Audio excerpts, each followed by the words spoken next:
Somewhere in the bowels of the city that never sleeps Kevin McCullough, radio host with Salem Media, is a man also not sleeping. Syndicated radio talk show host Kevin McCullough. And that guy would like a word with you.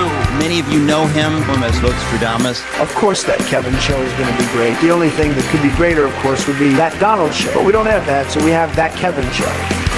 Featuring the music of Dick Tunney and the Dream in Color Orchestra.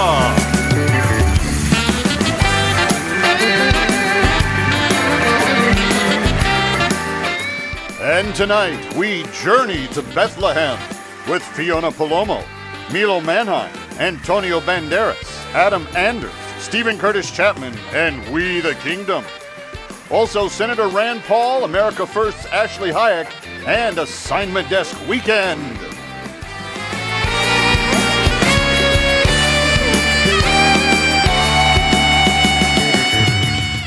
And now, from Times Square, where the NFL football giants are putting up billboards advertising great health insurance and a starting job for literally anyone who's ever played quarterback, here's that Kevin!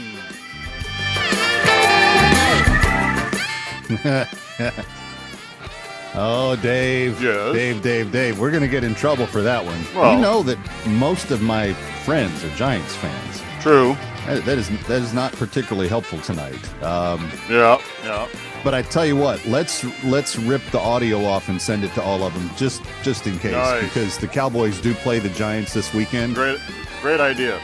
Be all over that, boss. Should be a fun weekend. All right, welcome. It's a great weekend to have you with us. It is Kevin McCullough, That Kevin Show. We are so glad to have you here. And we've got a big night tonight. Tonight is a night I've been looking forward to for much of this year. I heard about a film called Journey to Bethlehem that was in production a year ago. And as I began to find out more and more about it, I got more and more excited. And this weekend, I got to take my family. I'm going to tell you, it is worth every ounce of the hype. Think the greatest, if you like musicals, think The Greatest Showman and think The Birth of Jesus. That's kind of what you've got with Journey to Bethlehem. It is a stunningly good musical. And there's some surprise performances. Antonio Banderas plays the meanest and also quasi craziest King Herod you've ever seen. And the kids that are in this, the kid that plays Mary, the young woman that plays Mary, Fiona Palomo. You may, if you're an Outer Banks fan, you know her work. She was in the last season. She's one of the new characters that came on. And you probably know Milo Manheim. He's been in a ton of stuff. They're Mary and Joseph in this thing, and it's just going to be great. So you're going to get little snapshots of it throughout the show tonight. And in our music spotlight, we have got some of the biggest numbers from the actual film. We are going to talk with the director, Adam Anders. It's going to be a fun night. In fact, coming up this segment, you're going to get to see just how nutty, just how crazy, how kooky Antonio Banderas is as Herod. That's before we go to our first commercial break, so stick around. Now, this last weekend, my home network, Salem Radio and Salem News Channel, were the home of the media partnership with NBC to do the third GOP debate, the debate of the also-rans, the debate of the people who will never have the job, at least not in this cycle, of president. But during the actual debate, I got to anchor the coverage for Salem News Channel on the Trump rally, which was also going on live 15 miles from the Adrian Arce Center there in Miami. Kind of cool because we were on top of all of it. But to me, the best, all of the debate back and forth and Vivek insulting Haley and bringing her daughter into it, all this stuff. The president with his good lines. None of the lines delivered half as much of a punch as Sarah Huckabee Sanders, who in her pregame comments before the president came out, former president came out, landed one of the best lines that I hope gets repeated in campaign spots across the country again and again and again in this next election. Here it is. Sarah Huckabee Sanders from Ted Hendricks Stadium in Hialeah, Florida, this last week. Message to them is very simple. You cannot be the party of women if you cannot tell us what a woman is.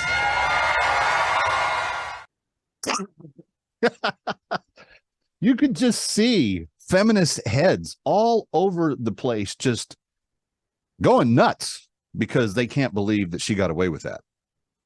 She also said that they're not going to be happy because the first female governor in the state of Arkansas, where she is presently the governor, the first female governor of that state happens to be a Republican conservative. Anyway, what's interesting about this is I think that line has so much punch to it because it is the Democratic Party that wants to define women to basically mean men if they feel like being a woman.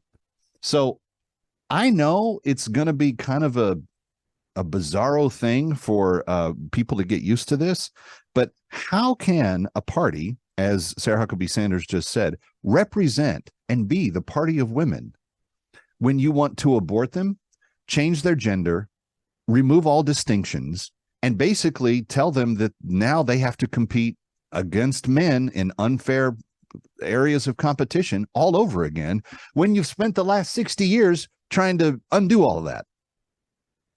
It's a powerful line. And Sarah Huckabee Sanders is on the short list. Some people are talking about maybe her being the running mate for the big guy. He could probably do far worse than her. She's smart. She always handled the press well when she was his press secretary, and she's just absolutely killing it in Arkansas. So Sarah Huckabee Sanders, good job on you for that. Good line. Great speech the other night. But that line in particular, how can you be the party of women when you can't tell us what one is? That is going to stick. I know political messaging.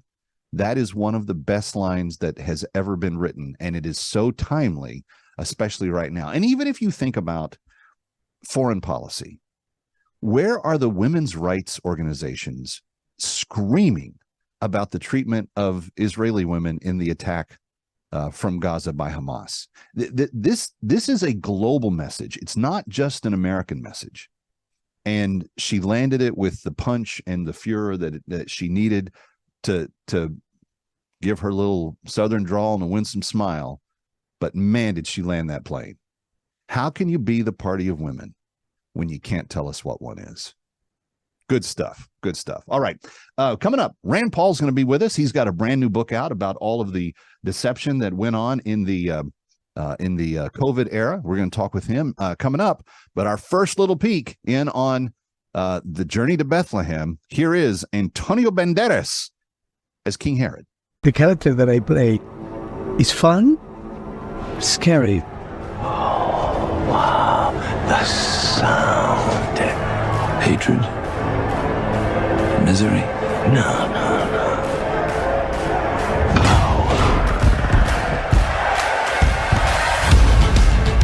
And he's a very unstable emotionally character with tremendous power.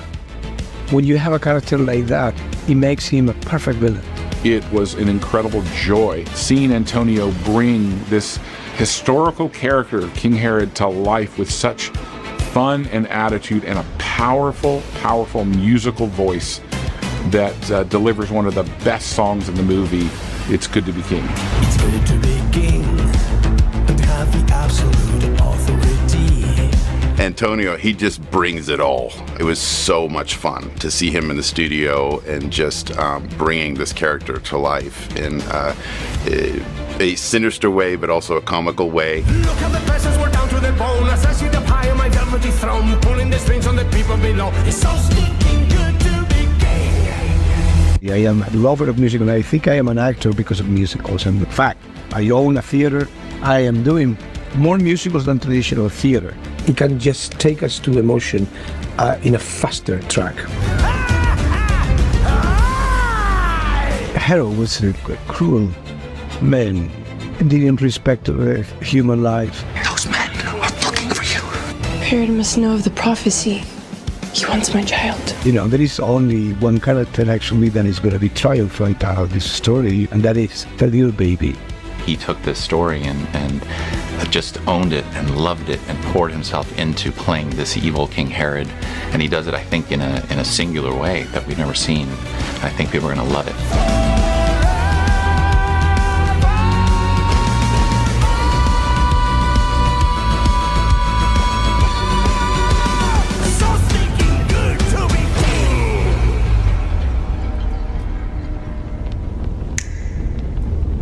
Journey to Bethlehem. It's in theaters this weekend, and it's gonna be a record setter. Stay with us. It's That Kevin Show.